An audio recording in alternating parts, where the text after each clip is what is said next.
we can all see what is happening here. So this is number 3 from section 2.4.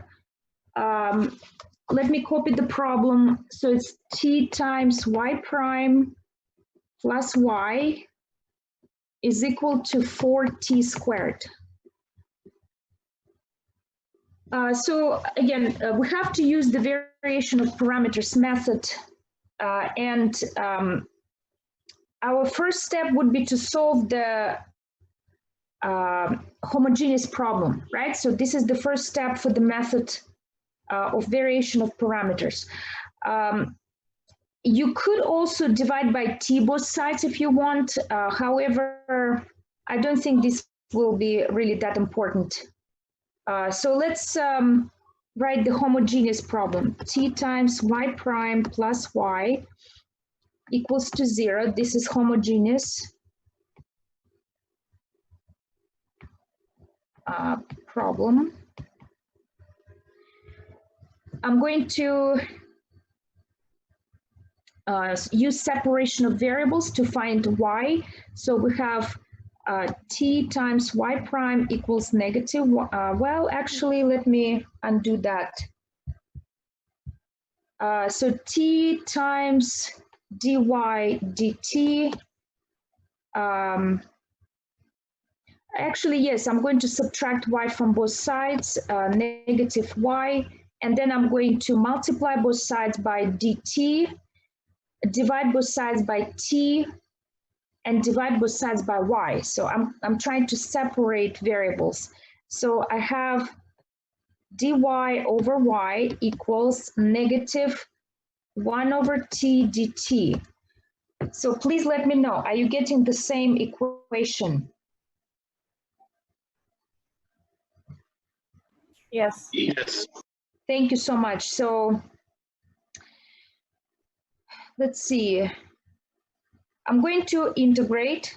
So let's integrate both sides. We have ln absolute value of y equals, on the right hand side, I get negative ln absolute value t plus c. Do you agree? Yes. Okay. Let's exponentiate both sides. So e to the power ln absolute value y equals e. We have to be careful here. So this is ln to the t to the negative 1 plus c. Did you notice that I moved this negative 1 right here, this minus in front of ln. I moved it into the exponent of t. So now you have minus 1 in the exponent. Are there any questions about this one?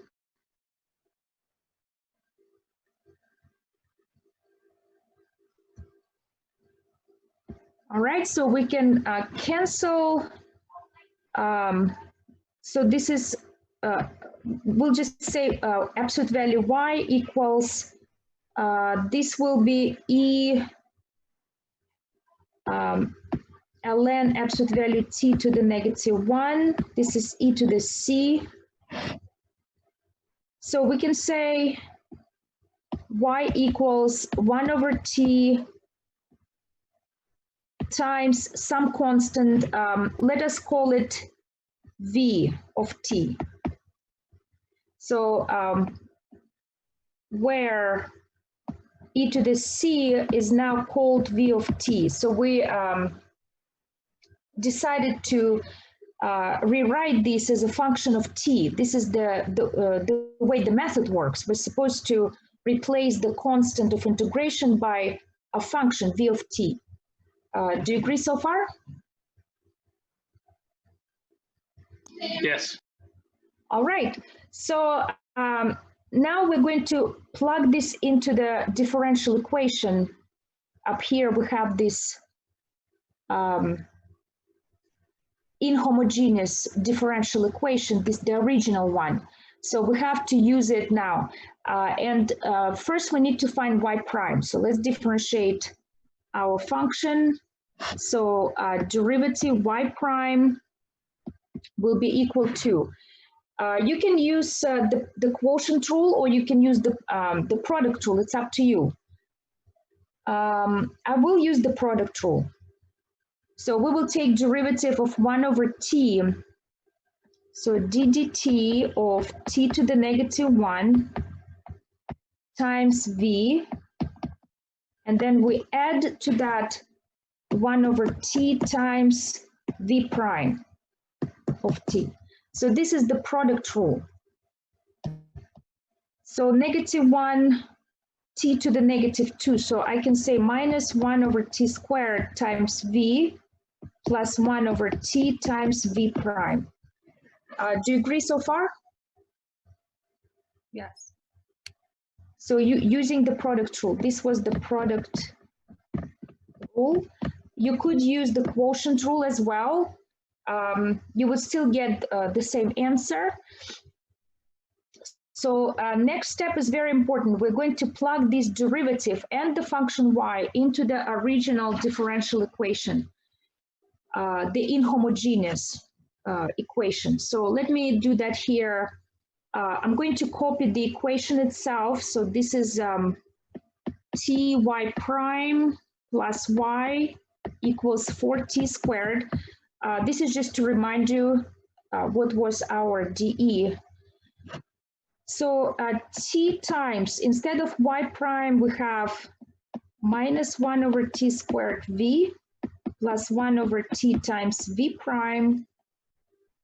Then we have plus y, 1 over t times v. I substituted our y and y prime. Over here, this y prime, plug this into the differential equation, and on the right hand side we should have 4t squared. Do you agree?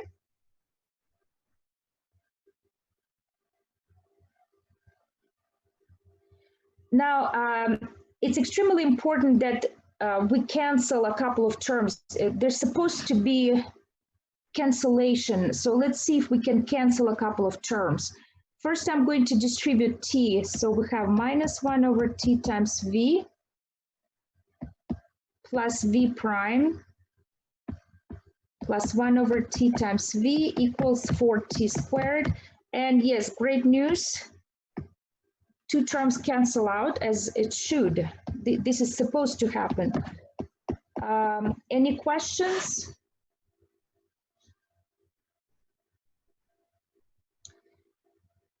So we are almost done. So let's integrate both sides. So I'm going to integrate. So v of t equals 4t cubed over 3 plus c. Maybe I should call it c sub 1 because I don't recall. Yes, we used c earlier, so c is reserved. So I'm going to instead write c sub 1. So now we're ready to, let's see. Yes, here's our function y. It's equal to 1 over t times v. So we have y of t equals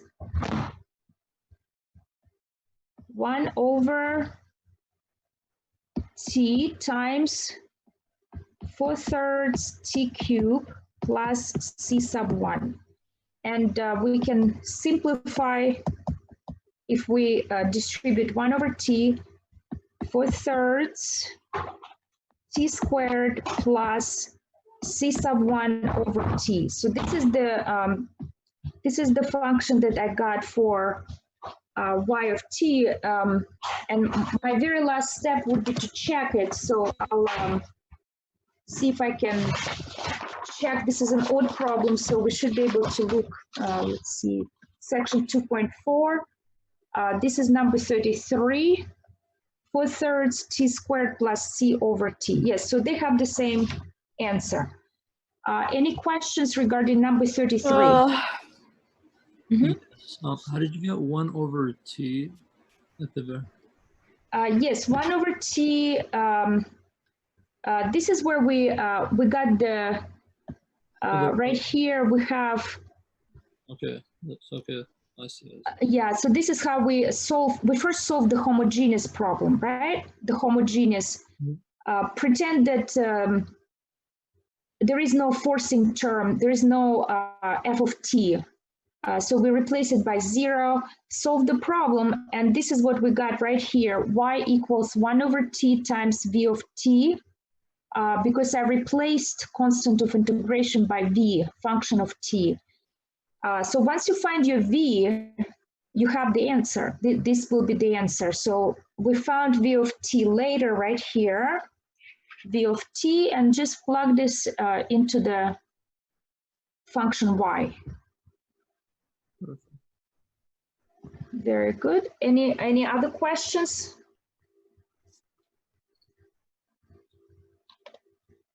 Please let me know. Do you have any other questions? For the midterm, will you tell us that you want us to solve it this way, or can we choose which way we need to solve? For the midterm, you have to read the question. So if the question is asking to use some specific method, then it's best if you use that method, because it could be the only way to solve it. If there is no request to use any specific method, then you should choose your own.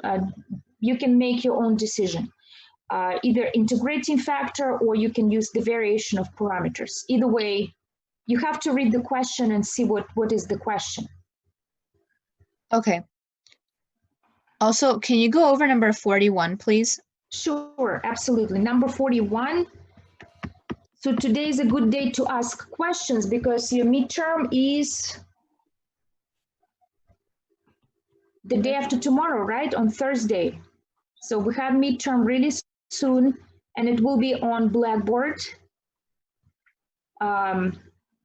So I will be proctoring your test during the lecture, during our regular meeting.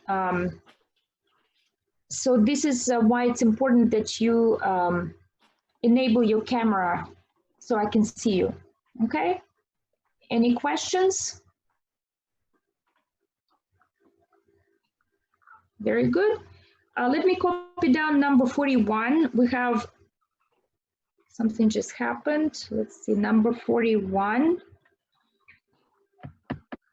T squared plus 1 x prime plus 4tx is equal to t. I believe I copied this correctly.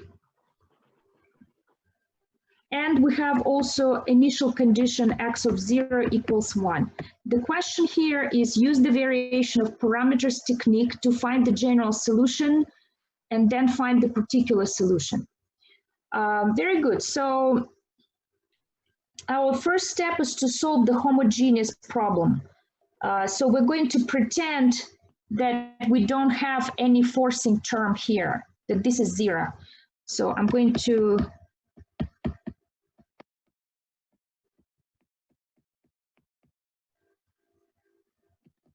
set the right-hand side equal to 0.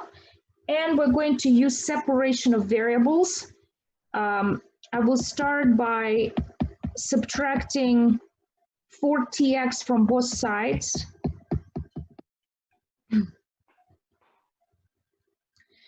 Next, we will let me rewrite this as dx dt. Next, we will divide both sides by t squared plus 1, divide by x, and multiply by dt. So we want to have x only on the left-hand side and t only on the right-hand side. So we have dx over x equals negative 4t over t squared plus 1 dt. Do you agree with this?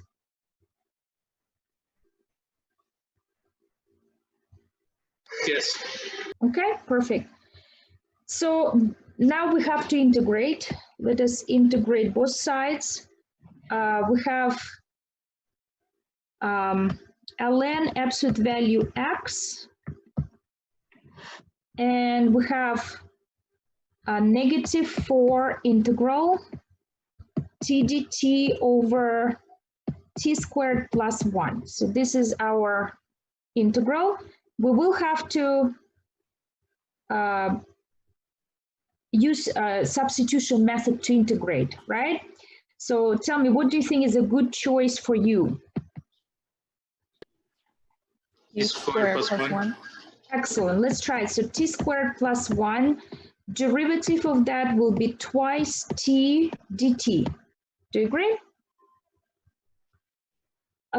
Let's divide both sides by 2.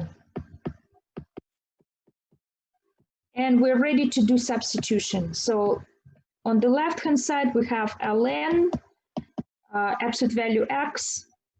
On the right-hand side, we have -4 integral. Instead of t dt, we can write du over 2. And in the denominator, we have u.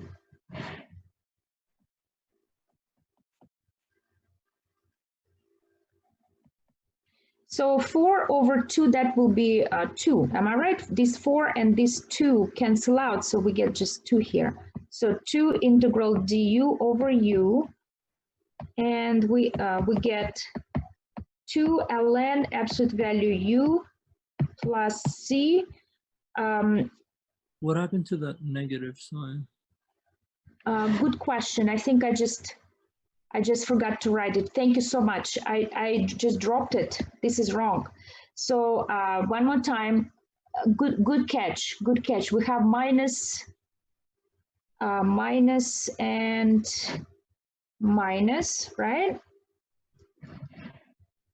Very good. Thank you. Thank you, because that would go all the way to the end of the problem. So any other questions? Everything looks okay now? Okay. Let's exponentiate, right? Exponentiate. And actually, before I do that, let me move this constant right here. I'm going to move it into the exponent. So ln, we have here ln absolute value u. By the way, u is t squared plus 1, which means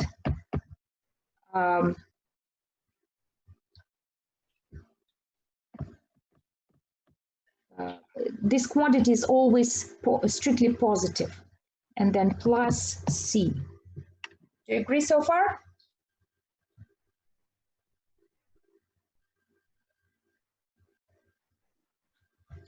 So let's use the base e to exponentiate. So we have e ln equals e ln absolute value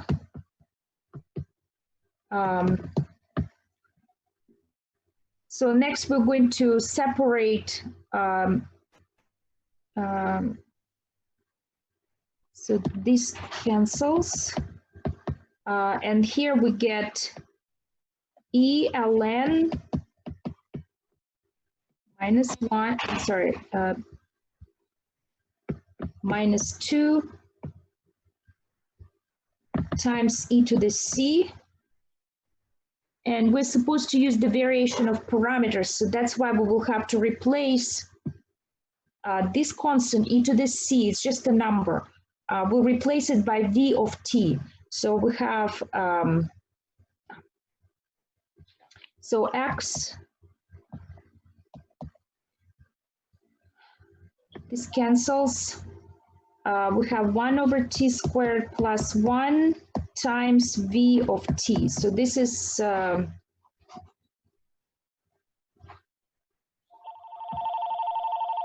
okay, something, okay. Please leave a message after. So any questions? Wouldn't t squared plus 1 need to be squared in the denominator? Yes, you're right. I believe I dropped it. I apologize. So something's wrong with this pen. It doesn't, let me try. It doesn't write anymore, so I don't know what happened.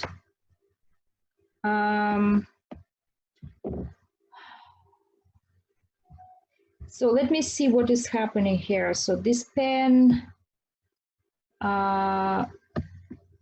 Why did it stop writing?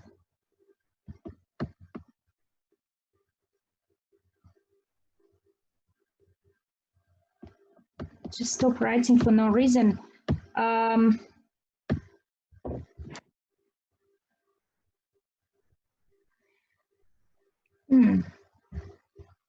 Anybody has experience with those? Because this is my actually.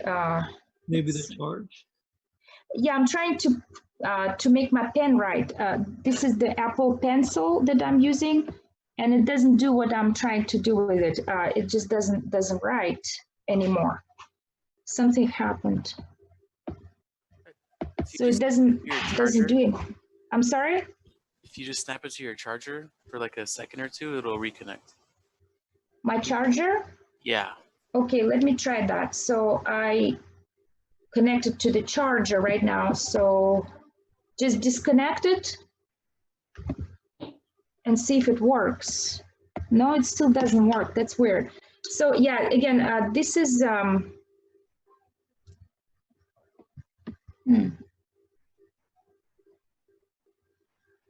wow, that didn't take long to break.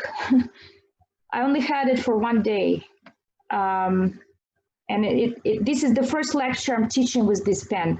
Yesterday I had to write with my finger. I had to teach another class, and I didn't have the pencil yesterday to write with. So this is my first day of teaching with it, and it's already, something is wrong with it. I apologize. Leave it plugged in a little longer, or just connect it to your tablet for like 15 seconds. Well, Usually does it. I did connect it. I connected it again to the. So, well, let's see. So let's see. How can I return back to writing with the finger? Will it accept my?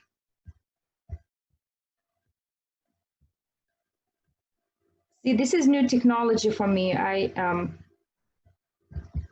How do I return back to writing with the finger? Anybody knows that? No. Oh, great. On the bottom right, there's a pen symbol. Yes, I can see that pen, and I clicked on it. And what is this? Oh, this is fine. Let me see if my finger. No, it doesn't do anything. Maybe just go back to notes and then go back into the notes that you're writing in. Just like go out of it and then go back in. So go back to notes.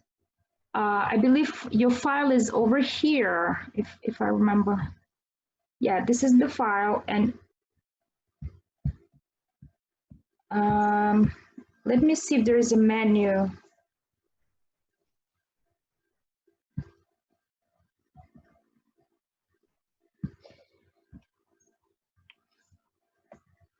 No, the pencil still doesn't work. Let me disconnect it. Oh, let me.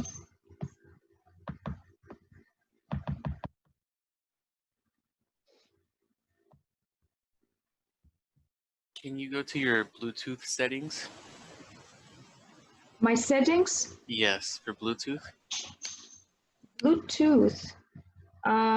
Good question. Is it this one? Yeah, if you press down on that.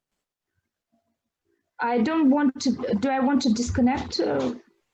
That might be what fixes it. Kind of like, technically, you'd be like turning it back off and back on. And back on. And then if you can do me, if you can hold on to the Bluetooth, like press down on it for a few seconds. Like this? Harder. Just press down on it. Yeah, and then do that again on the Bluetooth. Okay. And then do the same thing you did to pop up that menu. Press down on that one a little harder on the Bluetooth symbol. Harder, like this? It should pop up like additional. Go to your settings on your iPad. Good question. Let me tell you, I've had this iPad also for about one day or 2 days, and I'm still learning. So Okay, yeah. Well, I still haven't set up completely. Yeah, so what do I do? Is it Bluetooth again? Yeah. So on This the left one? side. Mm-hmm. And just, well, I clicked on it. So that's where your pencil will show up. Oh, and it's not showing other devices. So it's not connecting. It's supposed to, it's not a Bluetooth pencil, actually. It's supposed to be active pencil, which I don't have to connect to. It's supposed to connect automatically. And it did connect. I didn't have to do anything. I'm just wondering what happened with it. Just in the middle of the lecture, stopped writing. That's weird. So it's not showing, right? And there's nothing I can do about it. Is there any way you can connect your pen to the iPad? It's supposed to be connected already according to instructions. And strange thing, it came with no instructions too. I bought it from Amazon, but they do have a statement that I don't have to do anything to connect.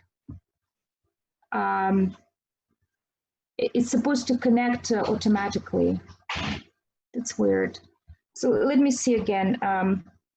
So yes, I had an emergency. It happened last Friday. My project stopped working completely. And I tried to, it was a very stressful weekend because I was trying to figure out what am I supposed to do now without my primary teaching tool.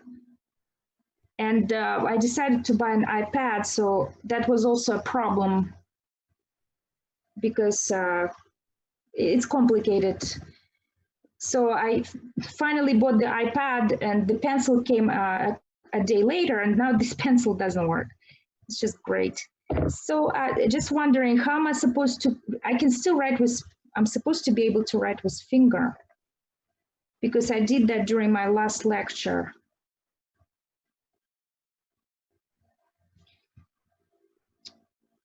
What is this? Let's see.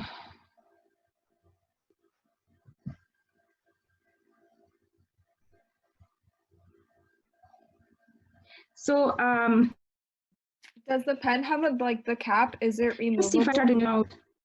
I'm sorry? Is the cap of the pen removable, like at the very top of the pen? No, it's not. No. It's yeah. To activate it, you're supposed to push on the cap, and I see this blue little light. Blue light is supposed to be, I believe. So yeah, now I have to connect back to the.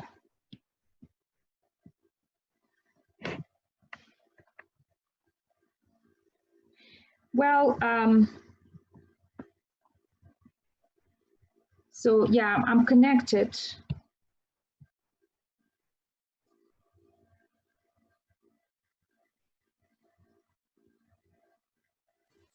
So let me ask you, is it possible to restart an iPad? Is it possible to restart an iPad? Yeah. I think you just need to hold down the power button for a few seconds, and then it'll I say understand.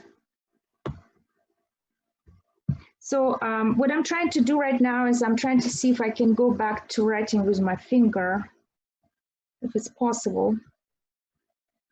Why is not accepting my finger anymore?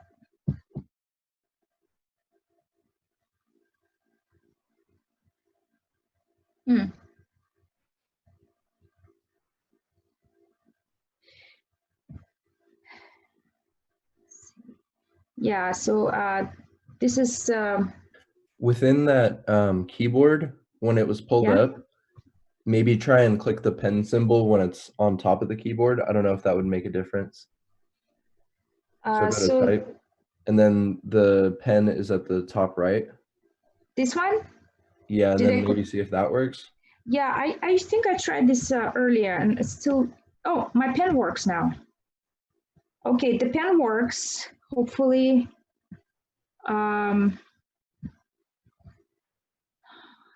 Where is the note? Yeah, this is the note. Wow, that was scary. Let's hope it continues to work. Oh wow, I still don't know what happened, and this is unacceptable. I'll probably try to buy a different one later. So again, my apologies for what happened. So now let's continue with this problem. We're going to find a derivative. Oops. So let's differentiate this x prime. To do that, you could use the product rule as well as the chain rule. So let's find derivative ddt of t squared plus 1 to the negative 2 times v plus 1 over t squared plus 1 squared times v prime. So this is one way of finding the derivative. The other way is to use the quotient rule. The chain rule is needed here. So we have negative 2 times t squared plus 1 to the negative 3 times 2t times v plus 1 over t squared plus 1 squared times v prime.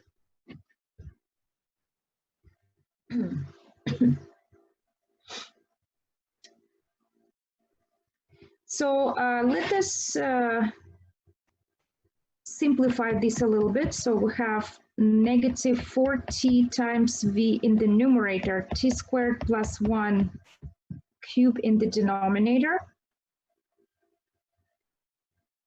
plus v prime over t squared plus 1 squared.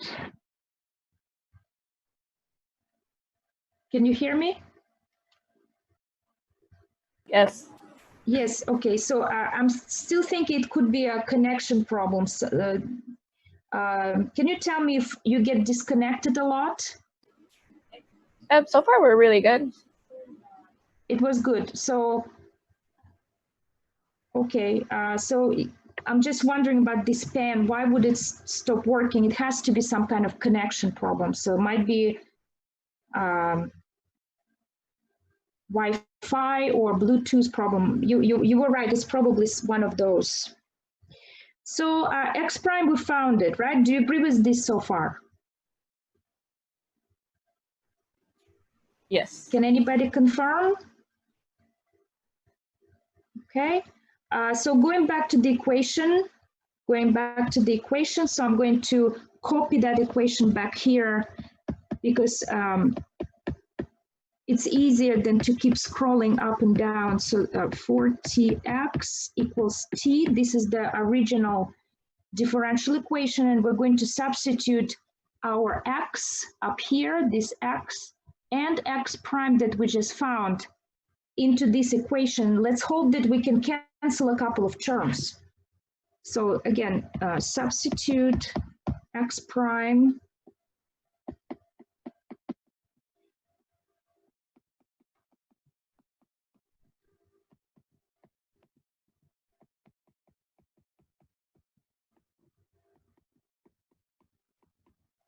and x as well. So x is v over t squared plus 1 squared, supposed to be equal to t. And let's see if we can, let's distribute t squared plus 1 inside brackets. And again, we're supposed to cancel a couple of terms.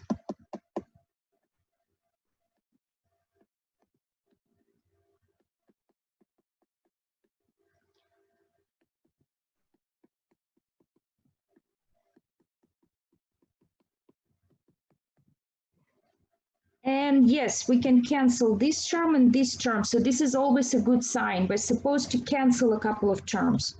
Otherwise, it would be very hard to integrate later. So,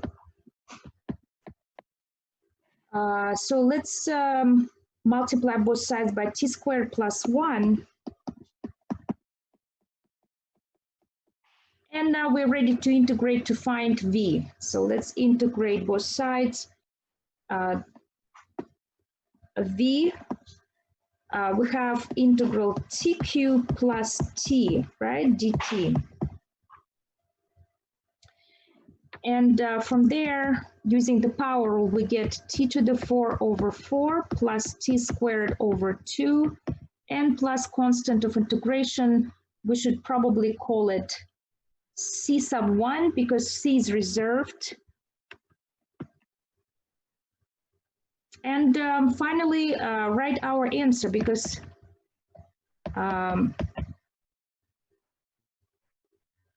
our x was up here, right? This is x. So it's v over t squared plus 1 squared. Let me copy that down here. V over t squared plus 1 squared, I believe. And once we found v,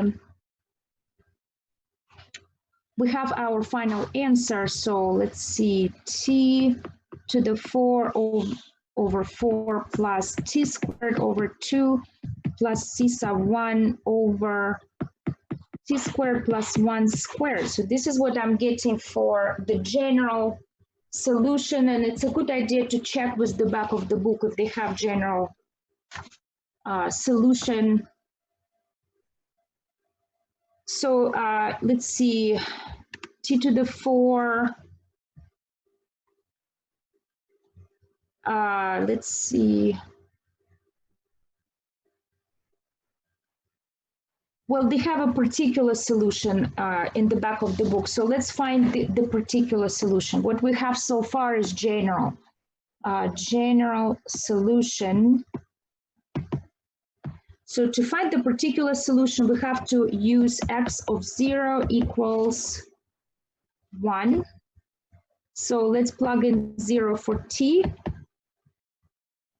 So we get 0 plus c sub 1 over 0 plus 1 squared, and it's supposed to be equal to 1. From this, c sub 1 is 1. Do you agree?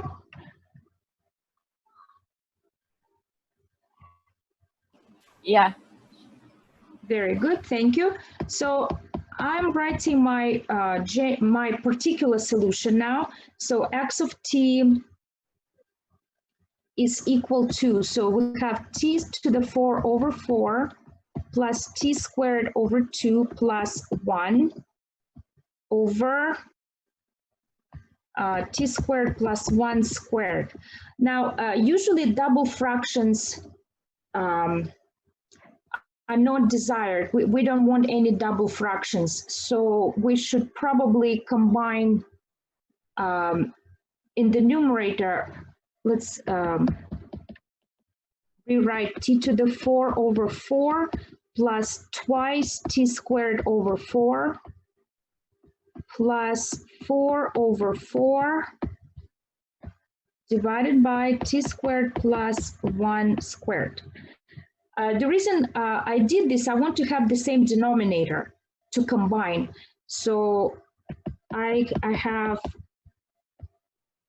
let's see, t to the 4 plus 2t squared plus 4 over 4. That's the numerator. And t squared plus 1 squared in the denominator.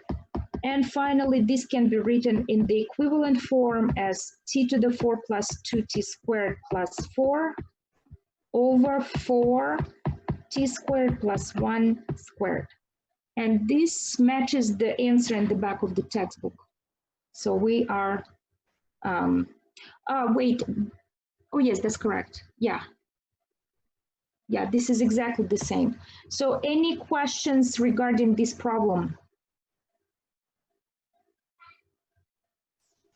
Oh, go ahead. Sorry. Can we like leave it as it is when we first plugged in like c to the 1 equals 1? So can we leave so yeah, let's see. You want to leave it in this form, like this? Mm-hmm. Well, you could, but you don't want double fractions. Double fractions are always considered as bad style. We don't want double fractions because you have fraction here in the numerator inside of this fraction, right? Fraction inside fraction. So we don't like leaving answer this way. However, I mean, it's still correct. It's still correct. If you leave it this way, it's still correct. Okay. That's fine. Yeah. So it's just a matter of style. Okay. So was there another question? Back at the top, when you were doing the derivative, why didn't you derive 1 over t squared plus 1 squared? So the question is, where is this coming from? No, Or so up? if you keep going up, Okay, yes.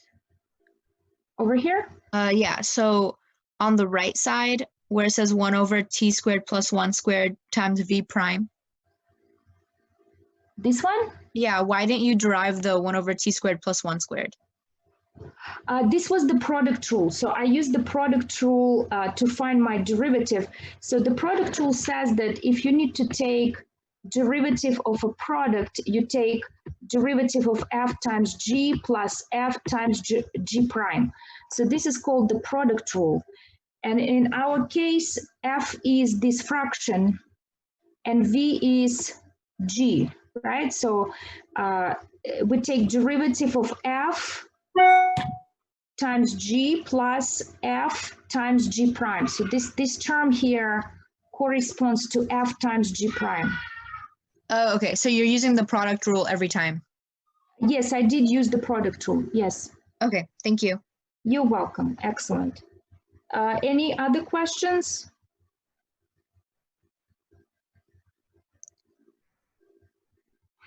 All right, please let me know if you have any additional questions, and you can ask me from any previously discussed section. We can look at any problem because your midterm is on Thursday, which is only a couple of days away from now. So feel free to ask. This is I have a question. But so this is the time. Yeah. Are you gonna post like the solutions for the quiz number 2 or no? Solutions. Or Well, solutions. Yeah, I don't really have solutions because I have. We do have similar problems which we solved in class. Everything you see on your quiz, we have discussed it in class. So. Because I was trying to like reopen like my quiz like to see the questions again, but it wasn't like allowing me to. Because I know WebWork like will allow it. Are you sure? Let me see. There's option like to review it, but I can't.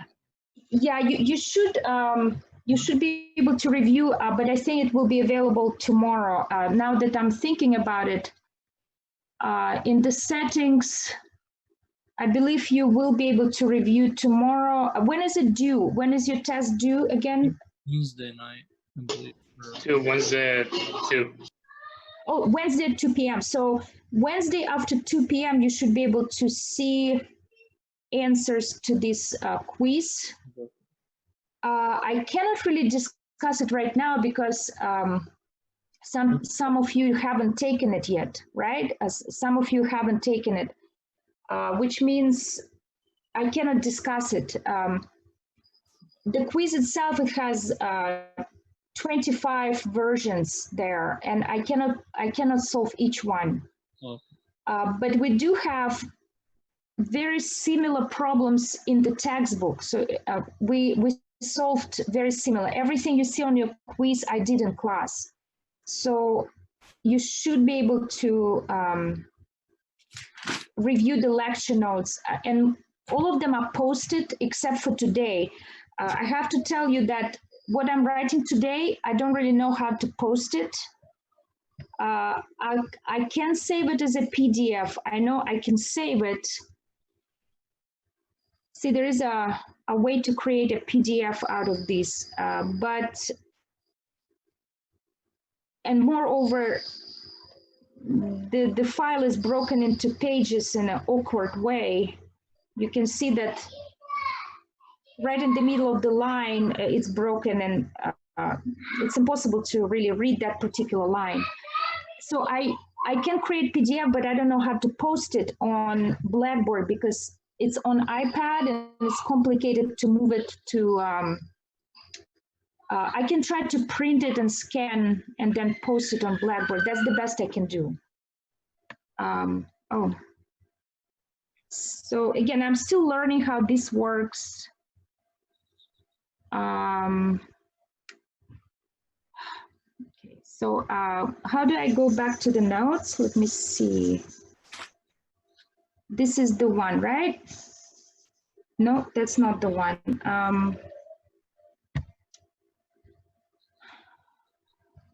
Anybody knows if I delete PDF, will I delete my original file?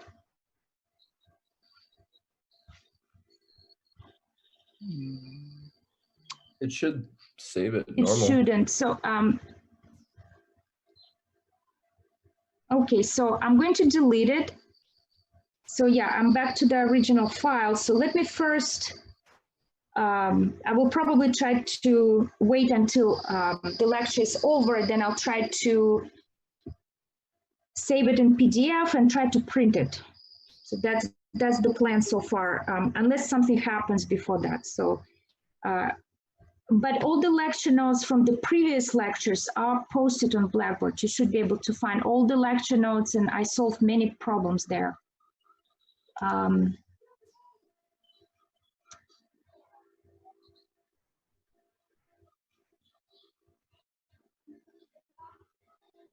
Yeah, about this, I'm not sure about using iPad for Zoom lectures. And the reason for that, sometimes I need to have many files open during the lecture.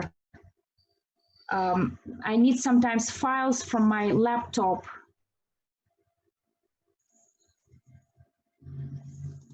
So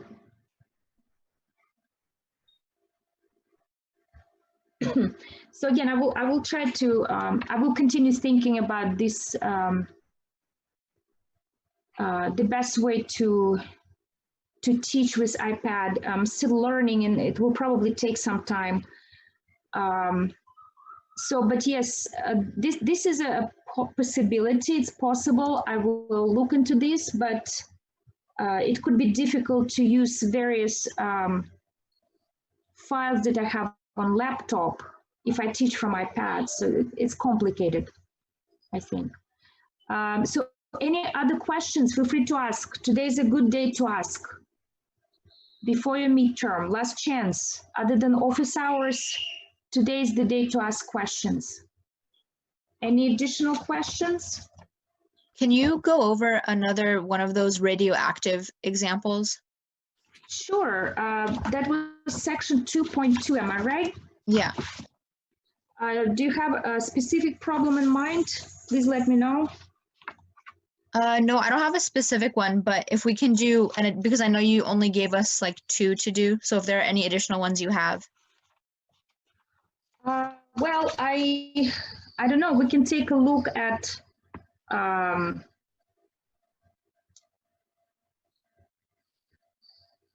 well, it's your choice. I can go over number 25. I don't know if I did it in class. Number 25. So is that okay? Number 25? Yeah, that's fine. Okay, let's so number 20. Oh no. Okay. Yes, it still works. Number 25, and this is from section 2.2.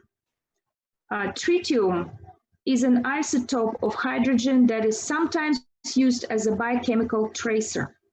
Suppose that 100 milligrams of this substance decays to 80 milligrams in 4 hours. Determine the half-life of this isotope. So we have 100 milligrams initially, right? This is the initial quantity, 100 milligrams. We know that it decays to 80 milligrams in 4 hours. So we know the amount after 4 hours is 80 milligrams. determine the half-life. So find half-life is the time needed for this substance to decay to exactly 50% of the initial amount. So we want to find T maybe sub 1/2. Let's call it T sub 1/2.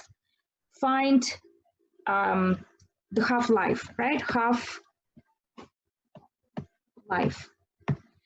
All right, so we need to remember that this is an exponentially decaying function. And the equation for it, negative lambda times P. This is the differential equation, which is separable, and it leads to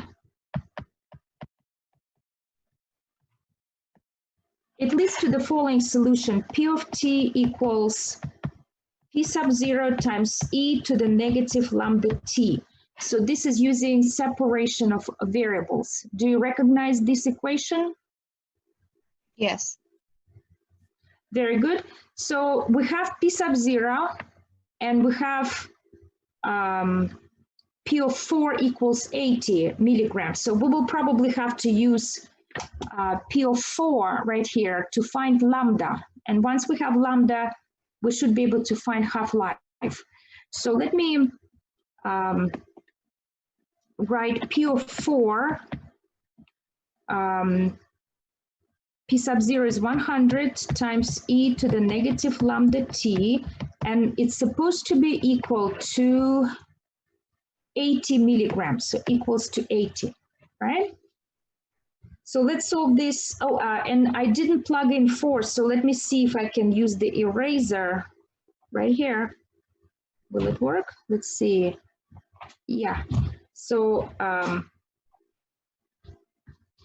so I replaced t by 4 because t is equal to 4 right here. So we have P of 4 equals 80 milligrams. So now let's solve this for lambda. So we have 80 divided by 100, or we can just say 0.8. Is this correct?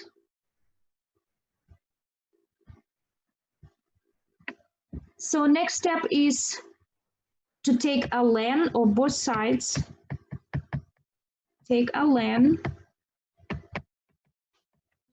We can cancel ln and e, and we get our lambda from this equation.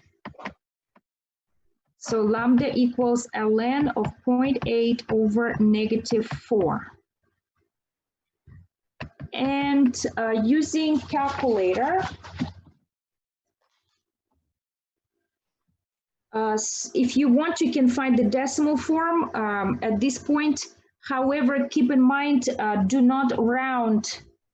I mean, you could probably round. It's best to keep maybe at least 6 decimal places, just to make sure you don't get your final answer incorrect. So again, ln 0.8, right, divided by negative 4. And here is our lambda 0.055785888. So this is what I'm getting for lambda. Once we have lambda, we should be able to find half-life. So half-life means that out of the initial 100 milligrams, we get exactly half of it, right? 50 milligrams.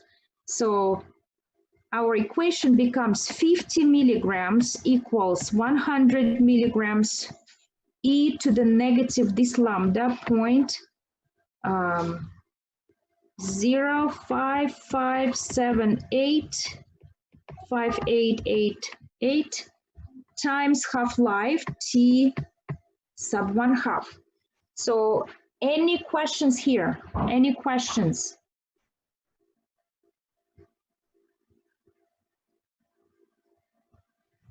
I actually had a question. You did question similar to this, and instead of substituting half of the amount, you substituted 1/2. Yeah, that will be the next step because I would divide both sides by 100, right? So 50, so divide both sides by 100. So we will get 1/2. Very good. Do you agree? Well, Yes.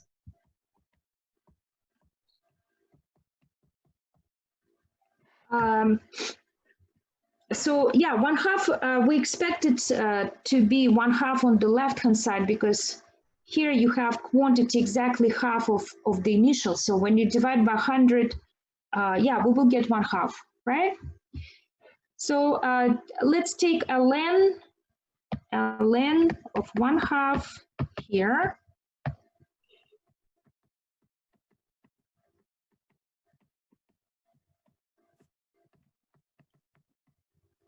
And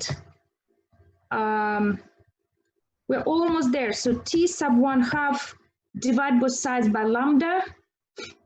We get ln of 1/2 divided by this negative 0.055785888. And using calculator,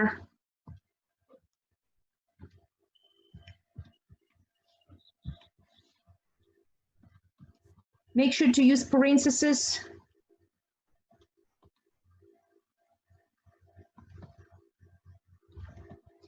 I'm getting 12.425. I'm going to round to 3 decimal places.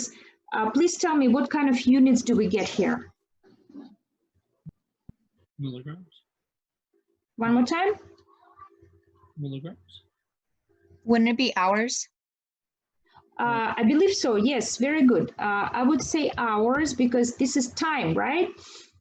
This is time required for the quantity to get reduced to 1/2 of the initial amount. So yeah, I would say this is in hours. And since this is an odd problem, it's a good idea to check with the back of the book, section 2.2, number 25. Yes, 12.4251 hours. So they rounded to 4 decimal places, but still this is fine. So on your quiz or the midterm, please make sure to read each question carefully. More specifically, how many decimal places do you have to write? So make sure to read that part. And also be careful, do you need to provide units with your answer? If the question is provide units, then you will have to write the units. Otherwise, don't write anything. So any questions?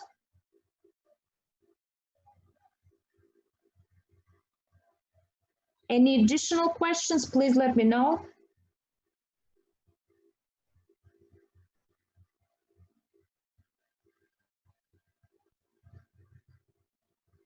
Can you do an example where we use case number 3 for the motion problems? Case number 3 from section 2.3, right? Yeah.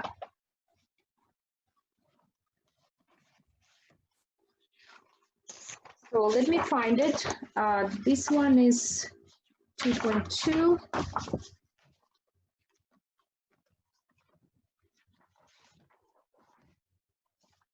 So I'm just looking for.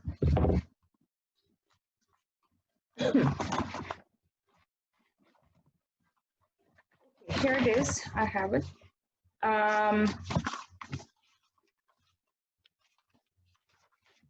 So for this one, we did example 317, and your homework problem was number 13, which corresponds to this case. Would you like to do number 13? Yeah, that's fine. Okay, so this, I believe we didn't do this problem in class. So number 13, an object having mass m, which is 0.1 kilogram, is launched from ground level with an initial vertical velocity v sub 0 equals 230 meters per second. So this is given. The air offers resistance proportional to the square of the object's velocity. So R of V is given as follows: minus 0.05 V times absolute value V, where the velocity is in meters per second. Can you tell me what is the constant K in this particular case? What is K?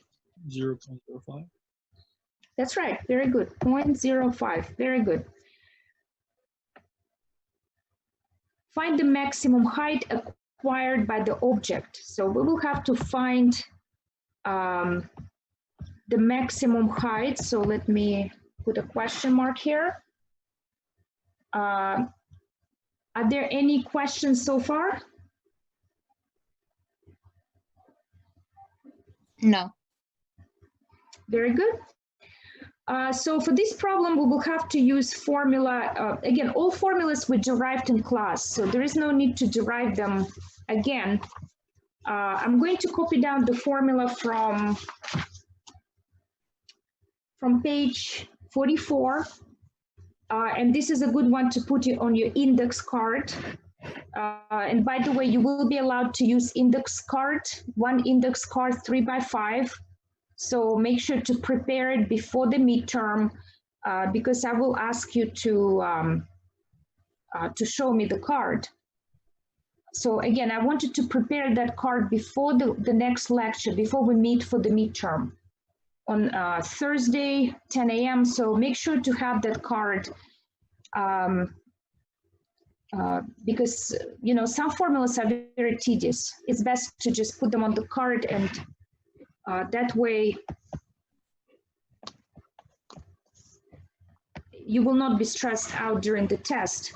So X maximum, this is the formula, M divided by 2K, right? Ln, inside parentheses, we have 1 plus K V sub 0 squared over mg. So this is, again, we derived this formula during our lecture. All the details were provided. So I believe we just need to use this formula. There is no need to go over the long process of integration. We'll just use this formula. So M is given, right? We have M. We have a number to plug in here. We have K. We have V sub 0 is given. Mg, so everything is given. All we have to do is plug in the numbers. So we get 0.1 kilograms. So what should I write for G? Can you tell me what number to use for G? 9.8. Excellent, 9.8 meters per second squared.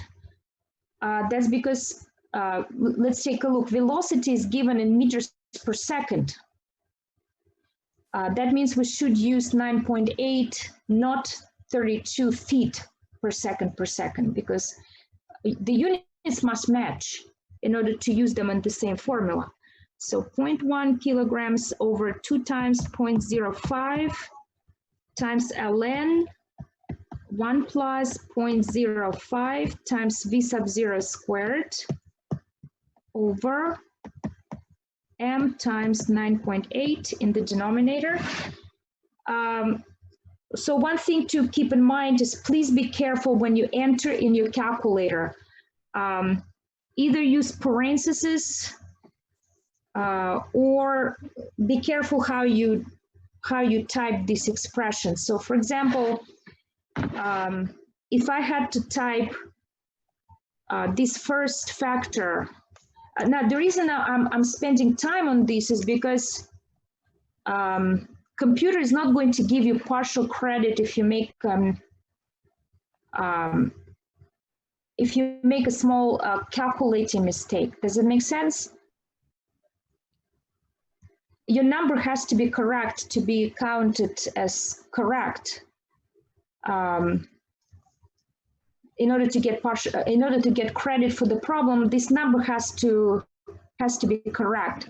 So I would like everybody to get your calculators. It's a good idea to do it right now, so you know you will be getting the correct answer.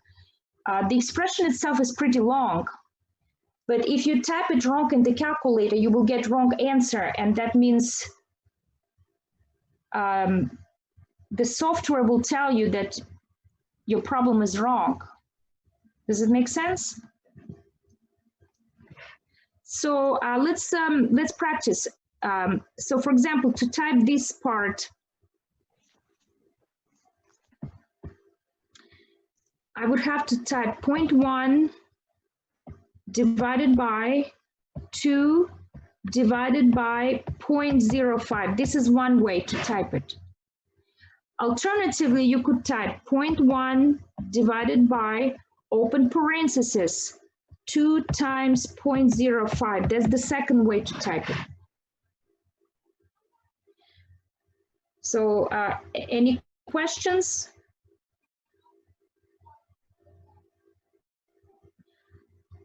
So again, I would like you to try this right now using your calculators. Enter this expression into your calculator. Your answer is supposed to be, let me check here with this. So I got X maximum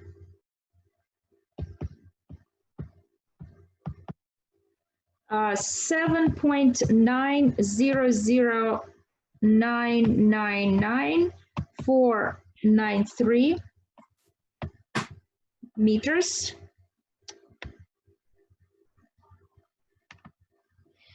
And you can round this to probably 7. You have to read the question and see what is the required number of decimal spaces. I'm sorry, decimal places. So 7.9, if you want to provide, let's say 2 decimal places, you can just type 7.90 and you're done. So let me see if anybody got this number. Yeah, that's what I got. Excellent. So please make sure, because again, you will be taking this test online, which means your answer has to match the correct answer in the software. So if your answer doesn't match correctly, again, you will have to round the problem correctly. So if the problem asks to round to 2 decimal places, make sure to round to 2 decimal places. But the most important part is make sure you're typing all the numbers into your calculator correctly. Otherwise, you will get the wrong answer. Okay? So any questions? Any additional questions? Would you be able to write out kind of all the important formulas that we might need for the test, just so we all have them in one place? The formulas, you mean you want me to write all the formulas so far? Yes, please. Well, there are actually not that many formulas, in my opinion. It's your decision. You should decide for yourself what formulas you want to write down on the index card. If it was me, I would probably, well, it's difficult to say. For me, I would only leave 2 or 3 formulas that are really tedious. For example, this formula for X maximum, this one, I know I don't want to memorize this one, right? So this is too tedious. So this would probably for sure go on the index card. Another formula is, I would probably leave this one, but I remember this one by heart. It depends on the person. Some people, you know, need more formulas. I'm not sure. I would certainly copy, let's see.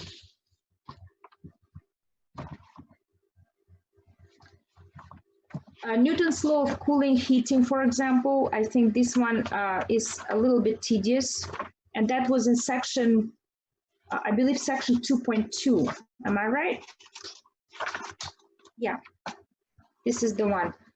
Newton's, so again, I have one here, P of T for the decay problems, X maximum formula. This one is very tedious. I would certainly copy that on the index card. There is a Newton's law of cooling heating that states the temperature of an object can be calculated as temperature of the environment plus the second term. So Newton's law of cooling.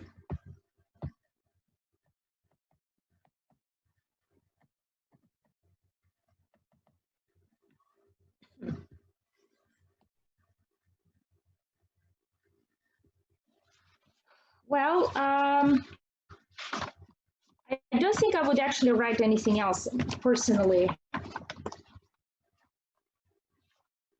because the rest is not really formulas. The rest are techniques, such as integrating factor technique or variation of parameters technique.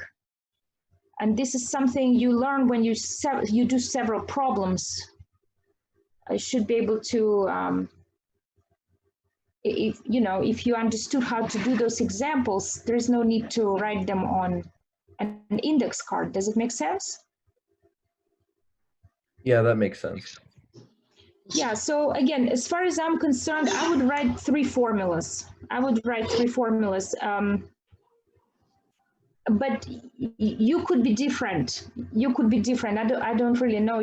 Maybe I'm forgetting something. So if it was me, I would, if I was in your place, I would go through all the homework problems, all the quiz problems as well. It would be a good idea to look over the quiz problems. You should be able to see answers, correct answers tomorrow after 2 o'clock, right? When the quiz closes, you should be able to access the quiz, should be able to review it. So yeah, Wednesday after 2 p.m., I believe. And if you still cannot see the quiz, email me and let me know.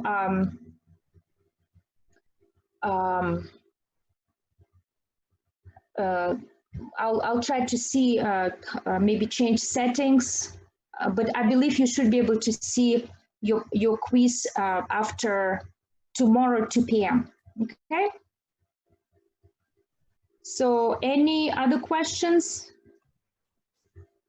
Yeah, so for the test, you said that there's no partial credit, like, because some of these questions are a lot of arithmetic going into it. So, like, if you make a small arithmetic error, you're off on the whole solution. You're talking about quiz 2 or midterm? For the test, midterm. Is there going to be like if we're not going to be able to show our work or anything, right? So there's no partial. I would still, first of all, I would still keep your work. So let's say all the problems require some calculations. So have your scratch paper in front of you. Try to write neatly. Try to keep all your records. The reason I'm saying that is I wanted to, before you click on submit, make sure to look at all your answers that you typed. Make sure you didn't miss something. Like it's easy to miss a minus, for example, right? You could forget to type minus or something like that. So that's why you need to go back, look through all the problems and check against your scratch work. Make sure you typed in the answers you got on your scratch paper. So have it all neat and organized, but you're right, it's not taken into consideration by the software. The software will only see if your answer is correct, if your final number is correct. If your final number is not correct, then you're not getting credit for that problem. So again, make sure to check your calculator work. Make sure you're getting the same, you're typing exactly what you got. Check your work before submitting because you're right, software will not see your computations. It will only see your final number. So any questions?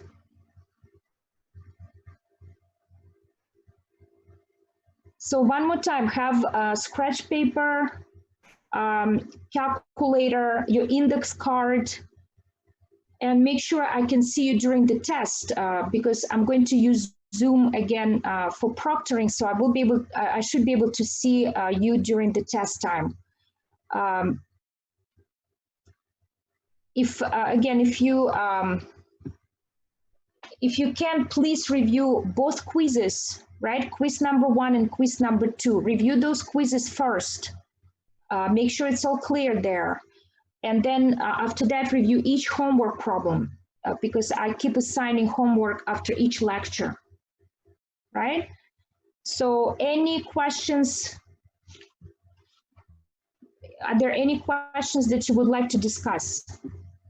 Will we be uploading our work, our side work, after the exam or anything like that? Or it's just based on the answers we provide on web work? No, I don't plan to upload your Scratch work. I plan to, it's going to be pure online. Midterm number 1 is going to be online only.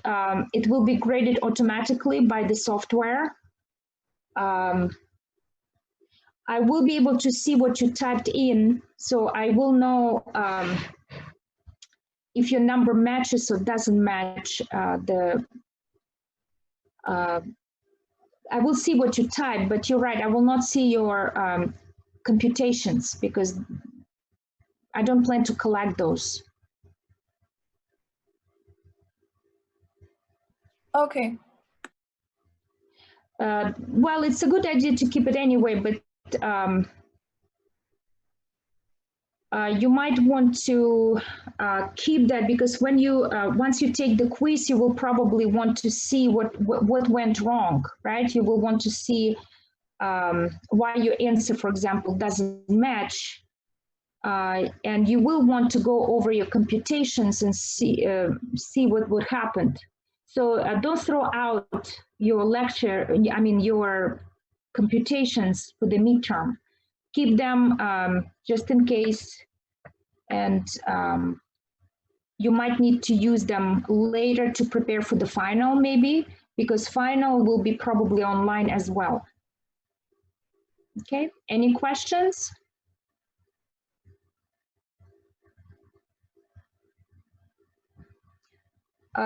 So yeah, feel free to email me if you have any additional questions regarding your midterm. I still have office hours today and tomorrow.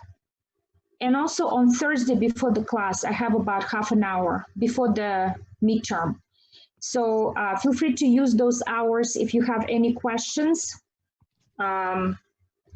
And right now, what time do we have? Yeah, we have about 20 minutes or so. So I'm thinking about starting section 2.5. 2.5 about mixing problems.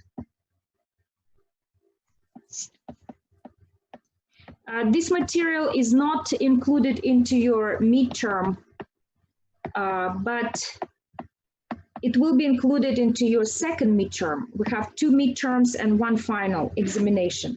So mixing problems should be included into your quiz number 3 and midterm 2. So potentially into your final as well.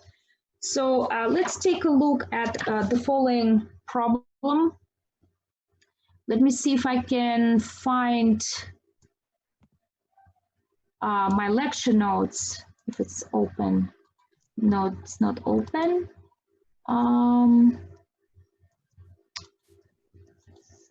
Just a moment. Yeah, I do have it here. So let me minimize for now this screen. So we will look into this problem here. This is example from the text.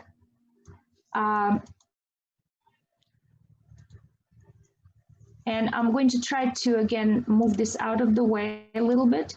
So we will talk about, so example 5.1, here is the tank, initially holds 100 gallons of pure water. At time t equals to 0, a solution containing 2 pounds of salt per gallon begins to enter the tank at the rate of 3 gallons per minute. At the same time, a drain is open at the bottom of the tank so that the volume of solution in the tank remains constant. This is actually very important because the solution enters at 3 gallons per minute and leaves at the same exact rate, 3 gallons per minute. So that means the volume inside of this tank remains the same. Do you agree? So how much salt is in the tank after 60 minutes? So did you notice that initially you had pure water? Initially you had pure water. This is very important. This means that the initial amount of salt in the water is equal to 0. Do you agree? So I'm going to start writing that x of t here represents the number of pounds of salt. The number of pounds of salt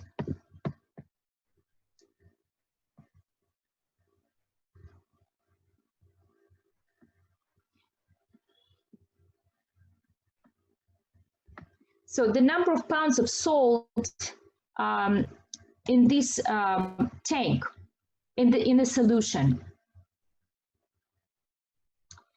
in the tank after t minutes. So t here is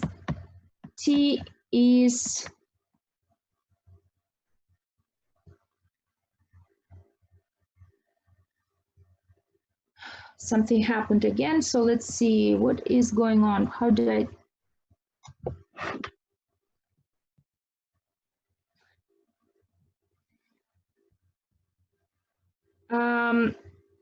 I'm not sure how to remove this.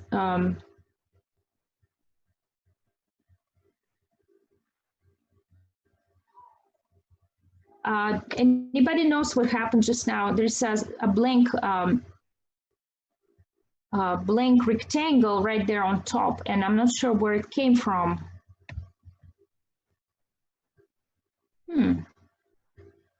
Let me see.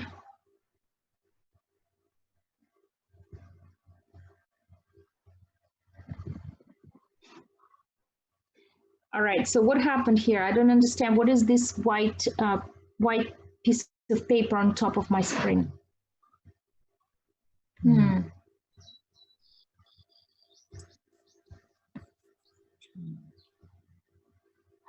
T is in minutes. So one more time, I'm not sure why I have this white rectangle in the top portion of the screen. I guess I can continue writing like this, but it's covering about half of the screen for no reason.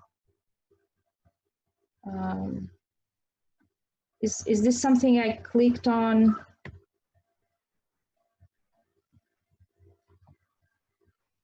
Well, I guess let's continue. You still can see a little bit of the screen. So let's see.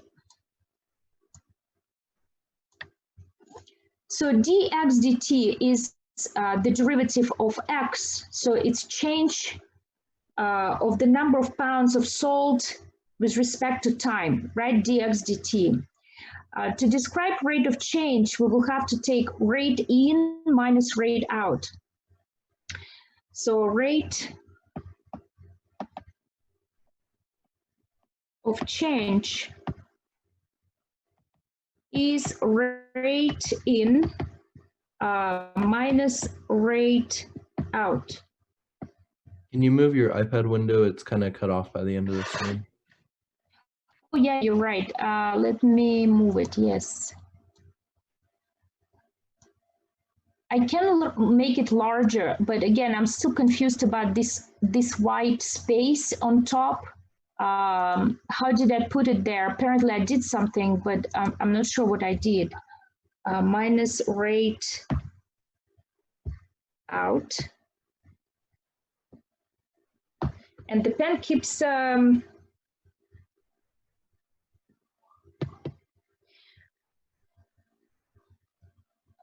something wrong with that pen. So yeah, let's continue with, again, this model, rate in minus rate out. So let's describe rate in. So rate in, we would have to take volume rate. Volume rate, what is the volume rate in this case? So the solution is entering at which rate? 3 gallons per minute. Exactly, 3 gallons per minute. So this is the volume rate. This is how fast the volume increases, volume rate, and we have to multiply it by concentration. Concentration. Concentration in this case is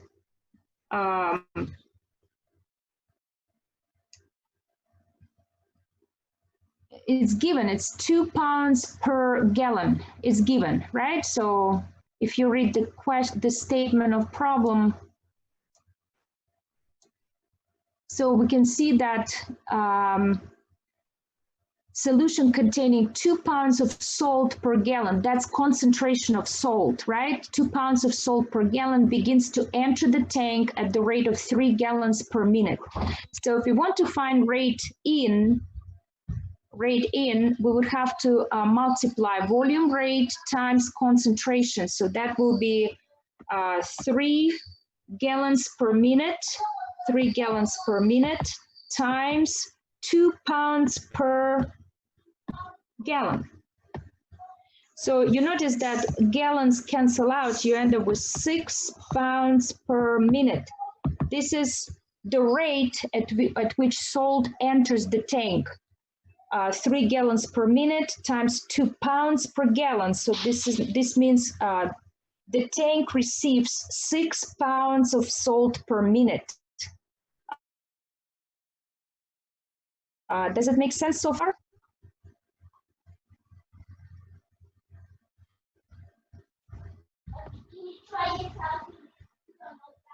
All right, let's now find, okay, my iPad is gone, so let me connect it back to this. All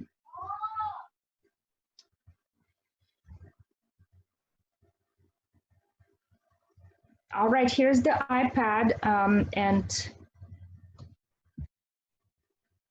the rectangle on top is still there. And again, I'm not sure how to move it out of the way. I'm trying to see if I can just tap on it or do anything else like this. No, it doesn't move, so I guess I'm stuck with it. So we have rate in, it's 6 pounds per minute. And the next step is to find the rate out. We need to know how, at which rate the salt is leaving the tank. So to find rate out, similar idea, we have to take volume rate, and multiply it by concentration.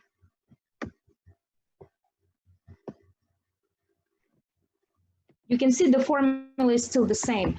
So volume rate is given. We know that a solution leaves the tank at the rate of 3 gallons per minute. That's the same rate as the rate in. So we have 3 gallons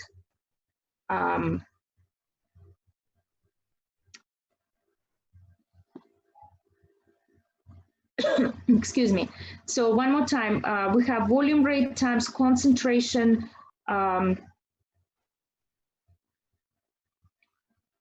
there is one comment I have to make, is that we have to assume that the mixture in the tank is instantaneously mixed at all times, so that the concentration of the salt does not change from point to point. This is a very important statement. Otherwise, our model will not be correct.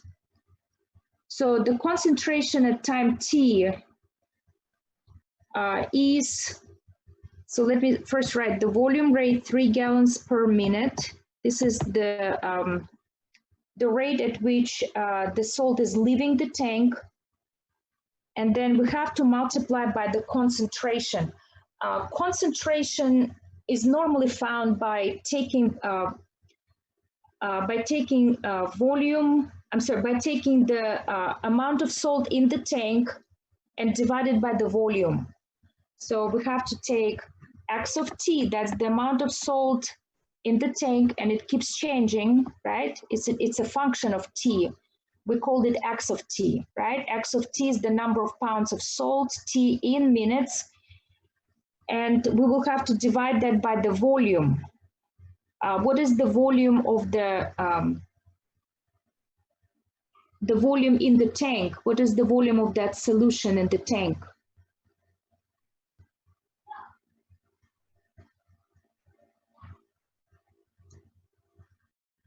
So the tank holds how much? 100 gallons. 100, that's right, 100 gallons. So the volume in this problem, we like it. The volume doesn't change. The volume remains the same. So you have x of t pounds divided by the volume, 100 gallons. So therefore, we get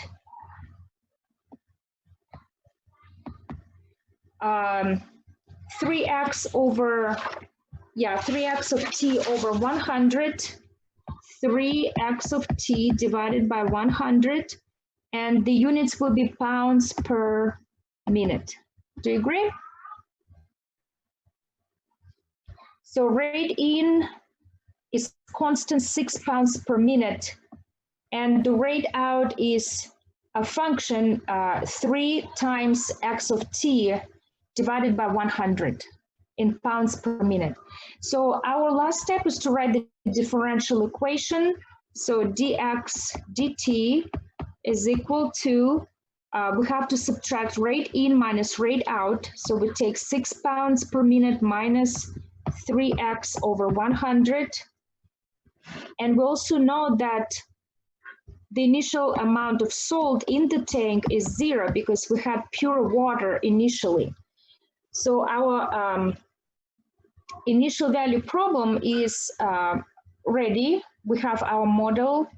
And this differential equation, what kind of differential equation is this?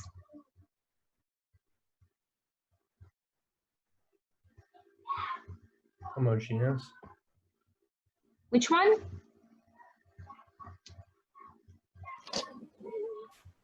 So basically, we only had 2 so far. One was separable and the other one was linear. So I would say this one is linear. We can solve it as a linear differential equation. Let's recall linear looks like this, y prime equals, okay, something just happened again.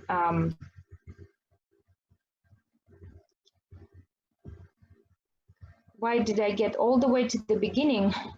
Okay, so here is the y prime equals, we had a of t, y, and then plus f of t, right? So this is linear.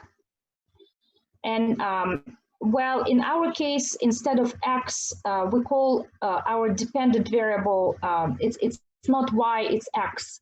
So we have linear differential equation, and it can be solved using integrating factor or using variation of parameters.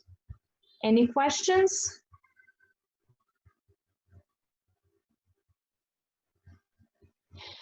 So we just derived the model for this particular mixing problem.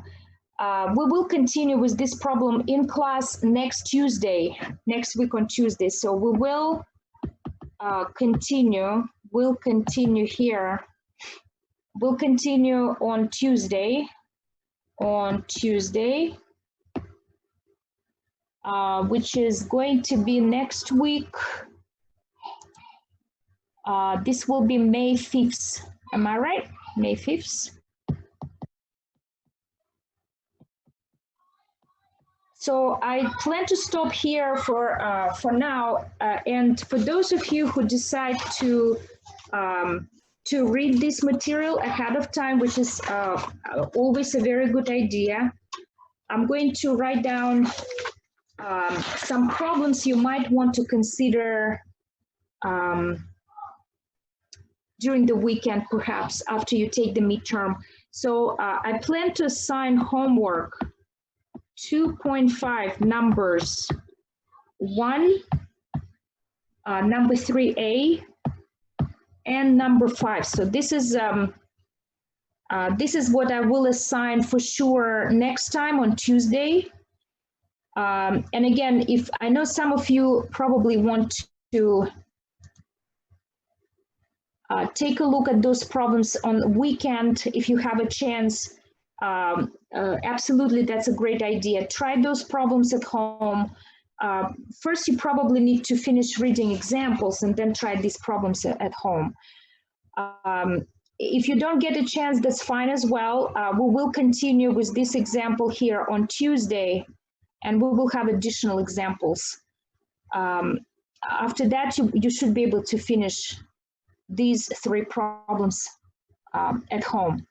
So any questions? For the quizzes on WebWork, is there a way that we can see the step-by-step solutions? Let's see, step-by-step. I'm not sure, it's possible, because if I remember correctly on WebWork, there is an option to click on show answers and show solutions. So you would have to try it. Yeah, I tried it, but it just shows me the answer. It doesn't show me any work. Okay. Yeah, I believe I tried that too, and I didn't see any solutions. So some problems probably do not have detailed solutions. So no, I guess you just have the answers. Yeah, I remember I tried to click on show solutions and I didn't see any. I only could see the answers. Is So, it yeah, possible? Is it possible if you can post the steps on Blackboard or something, just so we can see how it got to that answer? Well, all problems are different for different students. So I don't remember. So the quiz was on 2.1 and 2.2, I believe, right? Yeah.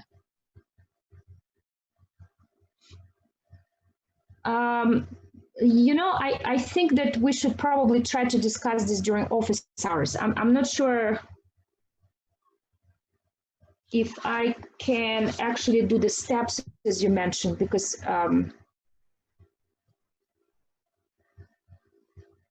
yeah, I don't know, because all students have different versions of the test. So again, I'm not sure. It's best to discuss during office hours, I think. Okay. Thank you. You're welcome. Any other questions? You will be uploading the notes to Blackboard, correct? I will try. As you can see, I'm still struggling with this iPad. I never liked it, actually. If I can, oh, maybe I should click on this to no, this rectangle is still there. So I'll try to print and then scan and post on Blackboard as a PDF file. So I'll try to do that. If I'm successful, I'll probably do this today. Keep in mind, I'm still learning, so there is a small chance something will go wrong. And if anybody knows how to remove this rectangle, feel free to let me know. So any other questions?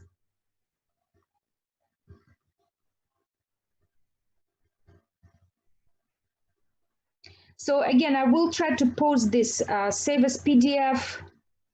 I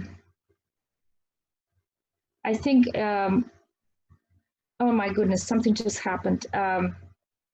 So yeah, I'll try to do that. And unless something happens, like what just happened right now, everything is gone. And I don't know how to get to this because of this rectangle. Something just happened. So if I lost the notes, then I cannot do that. If the notes are still there, then I will print, scan, and post on Blackboard. Any questions?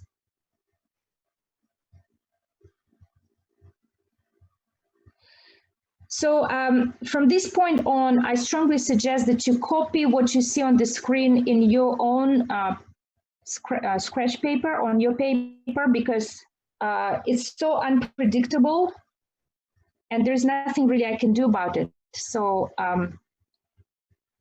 my strong suggestion is, and it's also better for you as well, is when you see that I'm writing something on the screen, copy it down in your own notebook, because that's the safest possible way to save the notes. Any questions? All right, so in that case, I plan to end this meeting. Again, my apologies for the problems with technology. Hopefully it will be resolved soon. I just want to wish you to stay safe and healthy, and I'll see you either during my office hours or on Thursday for the midterm. Okay?